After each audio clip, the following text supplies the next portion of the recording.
Hey there, this is Derek from Pacific Coast Auto in Japan. We're looking at a Honda Fit. This one here from 2016 is the hybrid version of the Fit, and so it has a gasoline 1.5 liter in it, plus hybrid drive. They call it the Earth Dreams Technology Hybrid. And there we go, the engine just randomly starts by itself because, of course, it is a hybrid.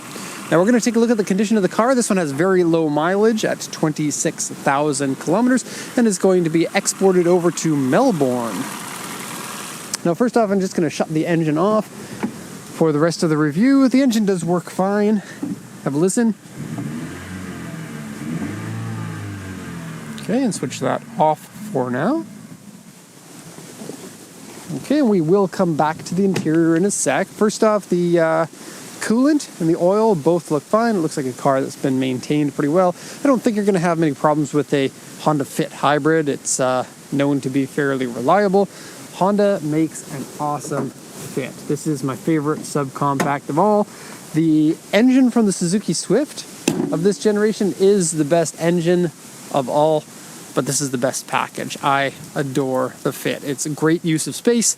It's convenient. They're cheap. They are reliable. They're good fuel economy. This one even better because it's the hybrid. And I just asked Grant to tell me the fuel economy, 31.8 kilometers per liter. 31.8. You know what I get in my van? 7. It's insane. Okay, so let's go over the auction inspection sheet here. It's a Fit hybrid vehicle. This is called the Hybrid L package. It's an auction grade 4 with an interior C with power windows, power steering, leather. The L for the leather, and it is a half leather seat, by the way. TV, Navi, airbag. Okay, original gray. It's more like a silver, but the seller said it was gray. And it has navigation with TV, cruise control, rear monitor, LED headlights, half leather seats, smart key with a push start. It is the L package, Unsheen package, the safety package. I believe the safety package might come with your... what was it? There's a button on the interior that looked kind of like crash avoidance button or something like that. Whatever this is, not too sure. But definitely something that can be looked up on the internet, what the safety or the Unsheen package has. And then comfort view package? A little bit weird. Oh, look at this. Comes with these little monitor things. So yeah, maybe it does have crash avoidance technology. Very cool. So interior has animal hair and is smelly. Yeah, smells like a dog. It is unfortunate. You will be able to get that smell out. It's not a cat, which is much more difficult to get out. Like the cat urine can be very difficult to get out. Dog smell should be a little bit easier. Probably need a full extractor, including seats out, cabin filter, and run one of the ion machines in the interior. If you don't know what an ion machine is, look into it. They're fantastic. Door mirrors and wheels are scratched. And then it says A3 on the front bumper here, which I couldn't actually find. I'll show you that in a second. And then small scratches here and here, and then A2 on the back. So I would say that the body, you're looking at a really good body. The trunk has some scratches, and actually the door handles have scratches with a little bit of paint fade on the door handles. Maybe because the door handles were scratched, maybe it faded a little bit faster, but I'll show you that in a sec. The Fit, this is the 3rd generation version of it. Every generation I adore. These are perfect little cars if you need something that's fuel efficient but has a lot of space. They oddly have a lot of space inside. You can absolutely fit adults in the back, and you can fit quite a bit of luggage. Of course, they are a small car. This is relative terms, but I think Honda really nailed the packaging in this. There's no big hump. You know how cars have the transmission tunnel in like the old cars, and then they continued them on front-wheel drive cars because it helps stiffen the chassis and the exhaust can go inside it. But these cars, like the Fit and many other Hondas of the era, have a full flat floor, which makes for very nice interior dimensions, especially if you're going to fit five people in this.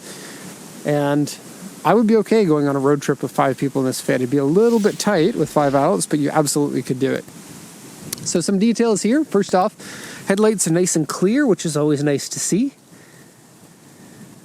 Okay, the front end is pretty close to flawless. It does have some minor scratches, but nothing close to an A3. What I think the A3 is some minor scratches that go from here to down here, but it looks like many of these can be polished out and they don't show up that much. I'd say that's more like an A1.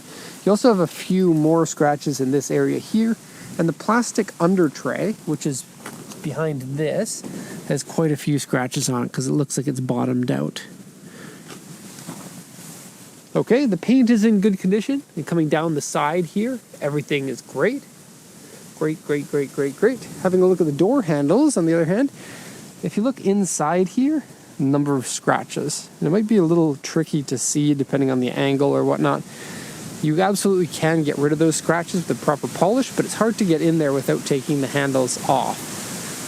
There are some aftermarket protectors that you can usually get for most cars, and considering the Fit is one of the most popular cars out of Japan, I'm sure that there's some sort of a protective sleeve that you can glue on the inside to kind of cover that, if that's what you need.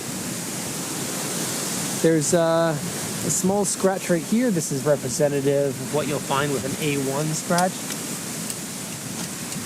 But besides that, it's pretty free of any flaws. I believe the hybrid version gets a different rear spoiler that's a little bit less drag. You can see it's like a glue-on piece. It goes on top of this piece. It's kind of an interesting design. I'm more used to the RS versions because we're actually selling more sports cars than we are hybrids or anything like that. So the spoiler does have a lower profile look to it. Okay. And then you get these steel wheels, which is a little bit weird for the hybrid version. In almost every hybrid you get alloy wheels, but I suppose it was a cost-cutting thing. The trunk got a series of scratches across here. They called it an A2, and that seems appropriate to me. Okay. And coming down the other side, there's not really much to show you. I do have a look at this cut off here. Stylistically, I like it, but it also serves an aero purpose because the air that is attached to the side here, or as attached as you can get on a side panel, needs a clean place to cut off in order to reduce drag. It's the same reason why you have this sloping down with a sharp cut at the end. And it's things like that that not only get you better fuel economy, but also less wind noise as well. So it makes it more comfortable on the highway, which is good for a entry-level car like this, because generally they don't have as much sound deadening and the chassis aren't as good as bigger cars. I will say that the Fit chassis is perfect. I love it. And that's about it for the exterior. Oh, tires are from 2022, so only 2 years old, and they still have plenty of tread, like 90% left on them.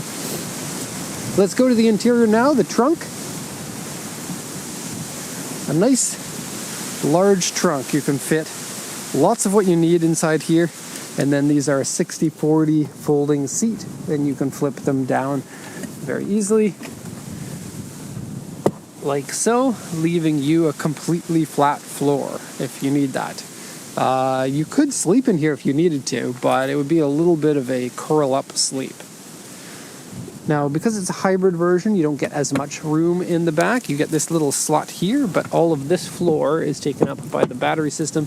It's not a huge battery as far as hybrids go, but it allows you to drive in hybrid or EV mode. There's a button on the dashboard for that.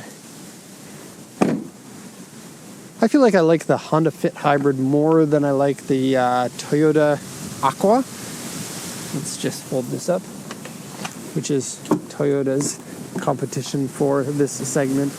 Move the seat belts out of the way. There we go. Okay, so seats. It's a half leather seats. I don't know how rare this package would be, but it is nice to have the leather on there. Boy, is it windy. You can really hear those trees, eh? Oh my, it blew my kickboard away. Let's get that.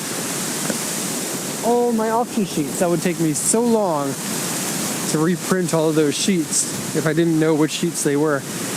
Let's hide it in here for now. Look at that.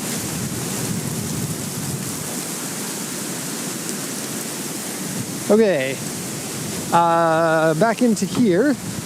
plenty of leg room. This seat here is in the full back position, giving you a very nice amount of space in here. I can move my legs around. There's about this much leg room. It's not touching or anything.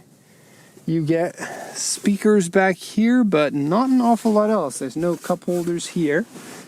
It probably will be in here. No rear cup holders. But you do get rear curtain airbags, which will inflate over here, and front curtain airbags, plus your standard 2 airbags in this section here. Let's go to the front. We will fight through the wind.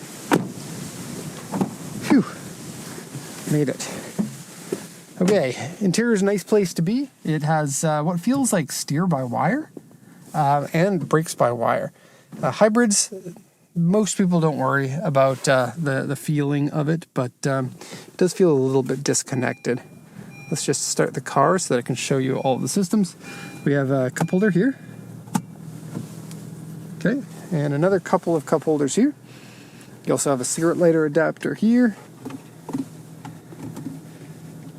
And Enter Navi Link Premium Club. I wonder what this is. Interesting, something to look into. This was the era of no cigarette ashtrays, which is nice. They would usually come as cup holders if you wanted one. So you got cigarette lighter adapter there, and you get a secondary one down here. You get an armrest with, you can open this, there we go. Okay, e-brake is good, power steering is good, brakes are good, everything feels fine. This system here is a complete touchscreen like an iPhone.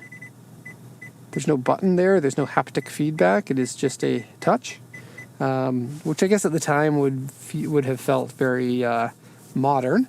I guess nowadays we do have a lot of this kind of stuff still, but it seems like a lot of manufacturers are going back to real press buttons instead, because these can be a little bit difficult to tell if you've touched it or whatnot. And then fan speed over here. It has the air purifier, but with that much dog smell, there's not much that you can do, I suppose. And then has an aftermarket, this is an original Navi unit here.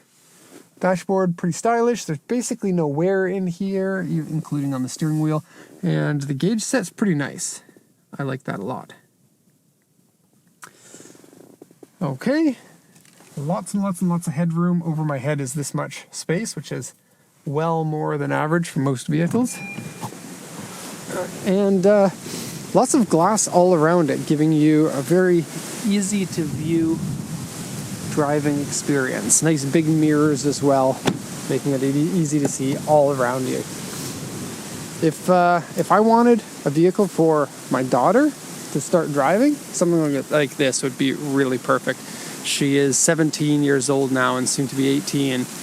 Can't drive in Japan until 19, I believe, but it's something that's on my mind. Anyways, that's all for now. If you have any questions, please let me know. Thanks so much for watching, and have a nice day.